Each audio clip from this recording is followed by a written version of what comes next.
જેલમાં અમને ઘણી તકલીફ પડી, સમય કાઢવા માટે ખૂબ મુશ્કેલ હતું અને અમને ખૂબ તકલીફ પડતી હતી, પરંતુ તમારા આશીર્વાદથી અમે બહાર આવ્યા છે. તમારો બધાનો ખૂબ ખૂબ આભાર. જેલમાં અમને ઘણા સભ્યોને દર શનિવારે પતિ પત્નીની મુલાકાત કરવામાં આવતી હતી. તમારા બધાને સાહેબની તબિયત પણ સારી છે. તમને બધાને સમાચાર આપ્યા છે. બધાને મારી યાદ આપજો અને ટૂંક સમયમાં અઠવાડિયામાં ચૈતર વસાવાને પણ જામીન મળશે. નામદાર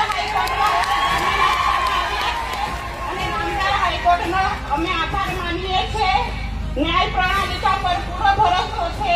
આપણને ન્યાય ચોક્કસ મળશે. સત્ય પરેશાન થઈ શકે છે, પરંતુ પરાજિત થઈ નહીં. સત્યનો હંમેશા વિજય થયો છે.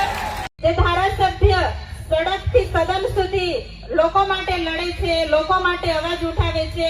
ઘર પરિવારની ચિંતા કર્યા વગર હર હંમેશા લોકોની વચ્ચે રહે છે. એ આ ભાજપના નેતાઓને ગમતું નથી, એટલે વારે ઘડીએ જેલમાં મોકલે છે.